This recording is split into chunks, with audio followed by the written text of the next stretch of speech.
Although years had passed, I would often think about my biological mother. How did you think that being adopted and never having met your biological parents, that you was okay? Like, what did she look like? What was her name? Did she ever think of me? I opened the birth certificate, and I get it, and I look at the name for the child, and I realized that I did not have a name. Although she had refused to meet me, I wondered those things. But in 2019, I received word from the adoption agency through an email that my biological mom was dead. She put me up for adoption, she refused to meet me, and then she died on me. After he told me her name, I got really curious. She called me and she was just like, I think I found the person who could possibly be your brother. I needed to meet her.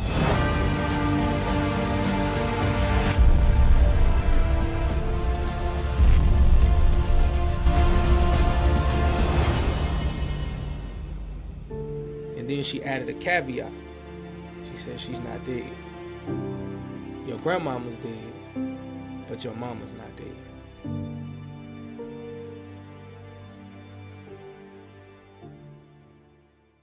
Family, coming up Thanksgiving night, I want to give you the opportunity to bring the theater to your computer, to your television, to your living room.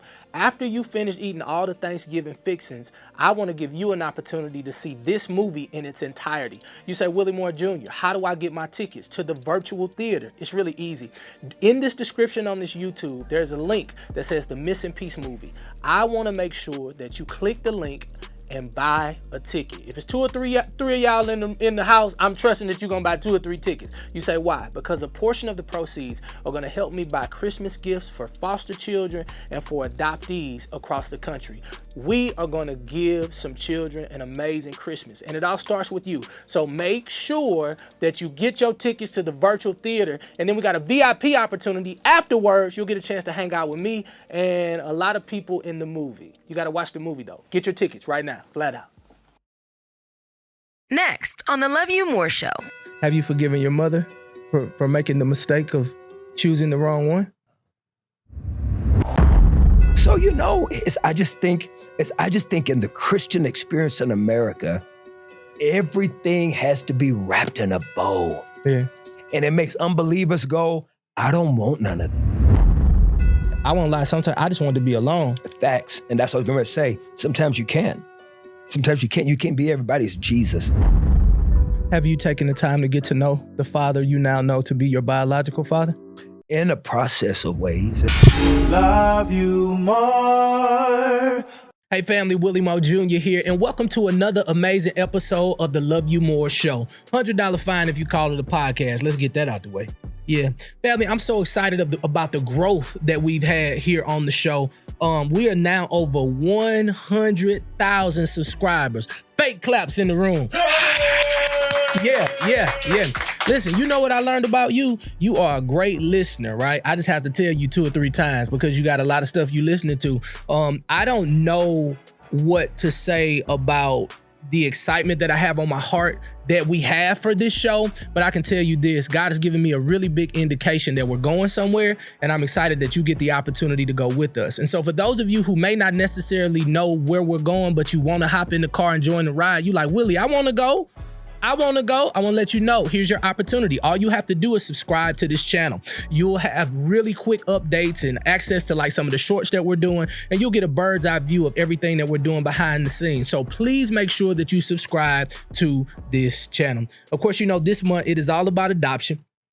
To those of you who don't know, I was adopted when I was 3 months old to 2 ex-sharecroppers, one from Mississippi, the other one from Louisiana. Today, as it stands, my daddy is 91 years young, and my mama been 35 the last 35 years because black don't crack and beige don't age. Let's just get that out the way, okay?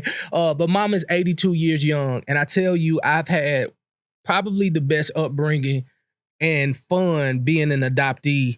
And so I'm a big time adoption and foster care advocate. Right now, there's 123,000 kids who are available for adoption right now, and they're going to be aging out of foster care. So we're going to be doing a whole lot with Bethany Christian Services, and other amazing nonprofits who are focused on the foster care and adoption system. So I'm excited about it. And today, I'm hanging out with a brother who literally blasted his story out all over the world. It garnered over 12.3 million hits on YouTube. And let me just tell you something.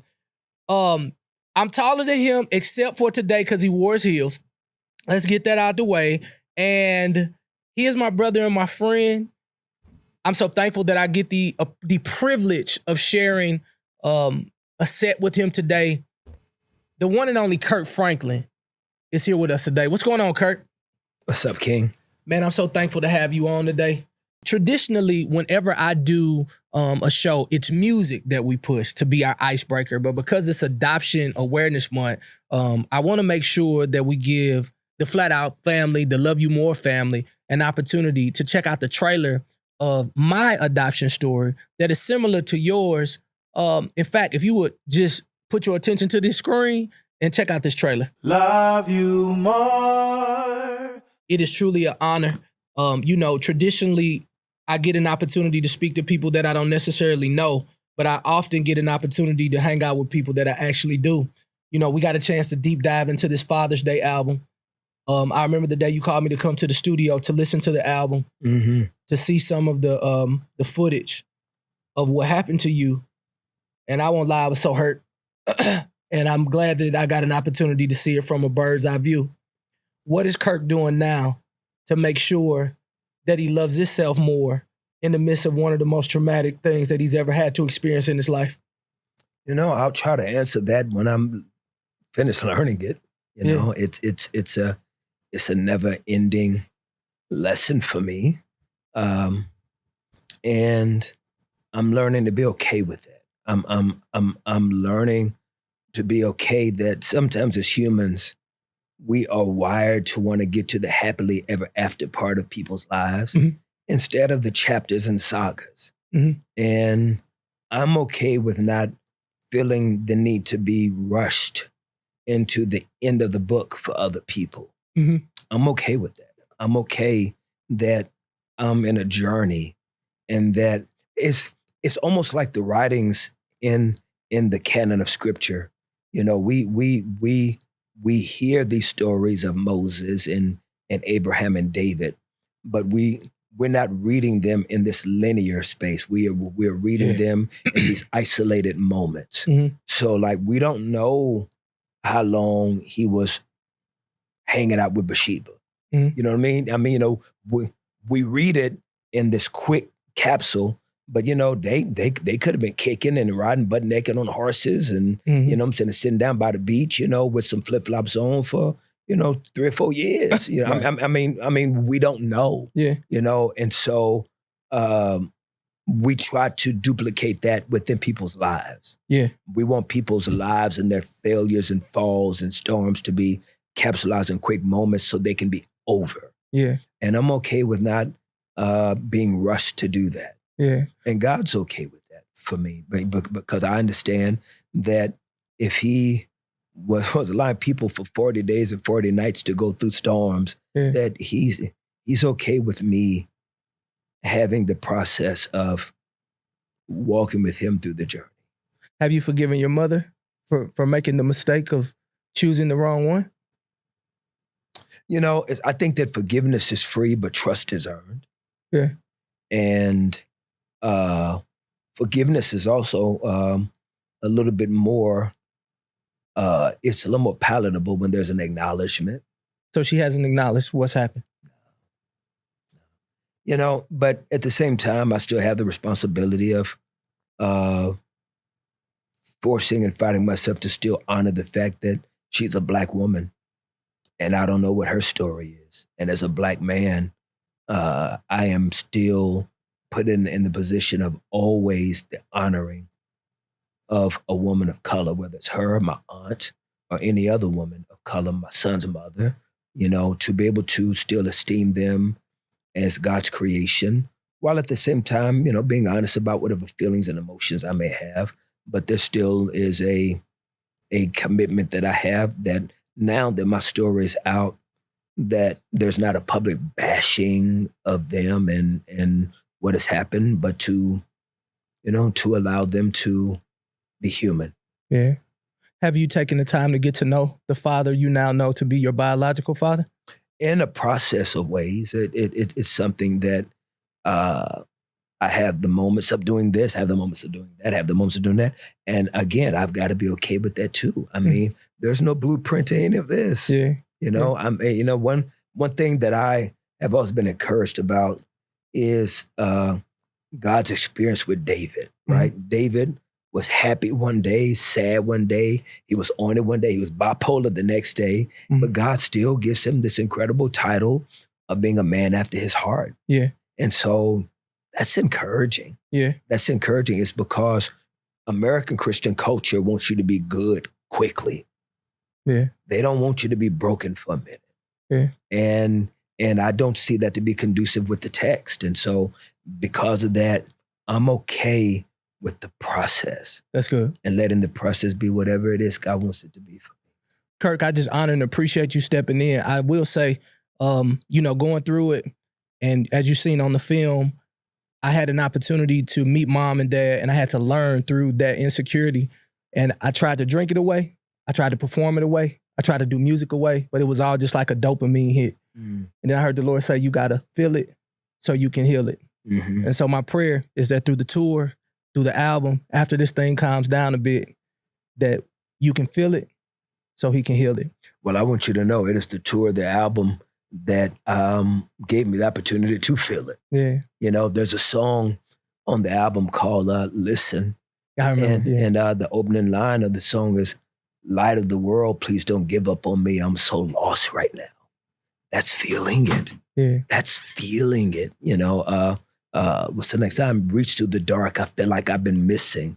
God of the stars, can you silence the storm deep in me right now? That's feeling it. Yeah. And I think that feeling it can be subjective and it can be relative to however people process that process of feeling it. Feeling it doesn't mean that you got to be sitting in a dark room for 4 or 5 days. Yeah. Feeling it can be in a multiplicity of ways that are conducive to the path and plan that God has designed for each soul. I think, Willie, that how kind of God to allow this to happen in my life while I was working on an album. Whoa. Hey, do me a favor. Like, comment, and share. Just like it real quick. Come on, show me you appreciating this show. Do it now. Thank you. While I was working on an album. Can you so you were already working this one? Bro, I had a documentary. I had a camera guy in the studio while I was working on an album. I was in the studio. So that's what I heard when we were together when you first. I was working on. So this wasn't planned. It was like the song All Things, the very first single, happened before all of this happened. This happened. This information came out the week that All Things went to radio. Yes. I wish you would have called me though. Because I'm sitting there butt ball crying in the studio, turning this way so the people behind us won't look. Yeah, like I had a title for the album. The title for this album was going to be The Rebirth of the Fearless Hero. And it turned into Father's Day. That's what I'm saying. How can you imagine if I would have been just sitting at the house cutting my toenails, doing nothing when all this information came? Bro, I would have lost it, having nothing to do. Dang. So how kind of God to allow it to happen right in the middle of the vehicle he's always given me, creating. So I have an outlet. I have something to put it in. Because you're right, you're going to put it in something. You're going to put it in a bottle. You're going to put it in a woman. You're going to put it in something to drink. You're going to put it in something. You're going to put it in something. Fact, that's on God, my guy. And the fact that God would be kind enough to me to allow this to happen while I was working on an album. So then the lyrics start to change. The feeling of the album starts to change because it's happening in real time. I'm in the studio writing songs when this is happening. Wow. Yeah, so so when we talk about feeling it, I am confident that I have felt it in various ways. And I'm grateful that he would love me enough to give me the gift he's given me so that it wouldn't kill me. Good stuff. So I do want to ask you this, just kind of thinking about you sitting in that studio, why didn't we stop the album and just relax? Because when I get to the end of this album, when you get to Father, like somebody's son, like I don't feel up like I usually feel on the KIRK Franklin album. I don't know if I'm the person that's be like, hey man, hit that somebody's son, because it don't give me the joy that KIRK Franklin traditionally gives me in the album. And is that bad? I don't know if it's bad or good, but it's just not my normal KIRK Franklin album. That's something I'm gonna listen to over and over. When I listen to this album, because not only are you my brother, I'm also a fan of who you are on stage and who you are. I was just like, I kind of feel like mid right now. Okay. And I don't know if it's because I was adopted and I know what you're going through and I'm feeling your tears in your heart. But was that the goal of this album? Like, what was the end goal of this album and this body of work? Oh man, there was just no goal. It was just the moment. It was, and I think that it's almost like when you see the documentary or the biopic of your favorite person, Martin Luther King, or you see a biopic on just name anybody. It was not their goal to tell a story. They were just living life. And after they died, somebody felt like this is a documentary or a story, that needs to be told. So, I think that with this album, I was just albuming. I was just albuming, and I'm okay with that. I think that authenticity wins. And if it's authentic, why stop that process? Why in the world will I be so full of emotion and angst and hurt and sorrow and fear and whatever? It's almost like, do you want Paul to leave out, "Oh wretch man that I am"? Do you want that out? No, because you need to be able to identify with the architect of the New Testament is now also telling you that when I would do good, evil is always present. The things I desire to do are the things I wouldn't do. You need that. You need to know that David failed and God got him back up. Think about it. Moses didn't make it into Canaan. So this is a diary. Does that make you upset? Like, is that a downer? Like, does that make you feel missed? Like, dang, he parted the Red Sea, but he didn't get in? That's true. He did get in. He didn't get in. Yeah. So it don't end where he walk around butt naked in Canaan with some flip-flops on, you know what I'm saying, with his hair braided. No, it's like he didn't get in. Right. He didn't get in. Yeah. Don't know what the bell means. Hope it means I said something That's good. That's okay. Bars. That's bars. That's a bar. Yeah, so I just think in the Christian experience in America, everything has to be wrapped in a bow. Yeah. And it makes unbelievers go, I don't want none of that. I don't desire any of that because that ain't real life, son. That ain't real life, my boy. No, life is not wrapped in a bow. Life is messy. Life is the family on their way to church and a car kills the entire family. And the pastor got to find a way to preach that funeral. Yeah. That's real life. So how dare me stop a project that is reeking for real experiences just because I'm going through? Yeah. Who am I? Especially if I'm not the author of what I go through. That's true. How did Tammy support you? How was she able to support you in this moment? Because there's so many couples that watch this show, and it's like, when a man it goes through that, I won't lie, sometimes I just want to be alone. Facts. And that's what I was going to say. Sometimes you can't. Sometimes you can't. You can't be everybody's Jesus. And I think sometimes spouses try to be their partner's Jesus. Sometimes you got to give that thing space.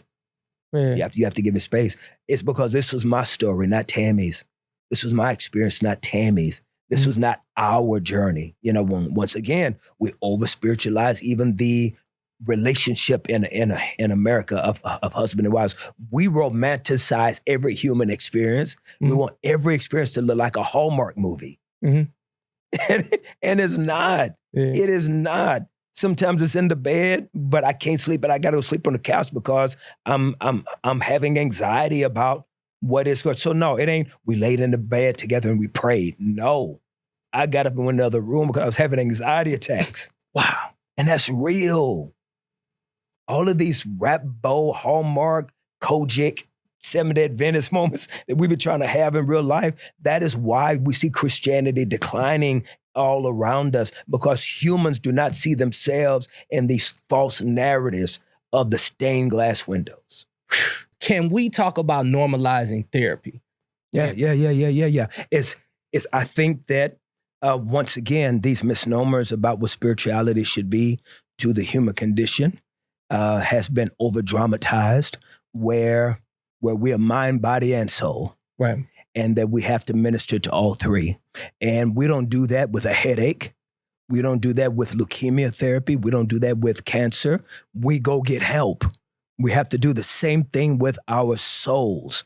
But we super spiritualize those things, and understandable because of the history the people of color have with the healthcare system in America, how a lot of times mental health has been stigmatized within the Black community. So we understand the misnomers and some of the rhetoric that has led us to this place. But I believe that this new generation has to be committed to the deconstruction of the false narratives about what mental health and mental health stability can be for the benefit even of people of faith.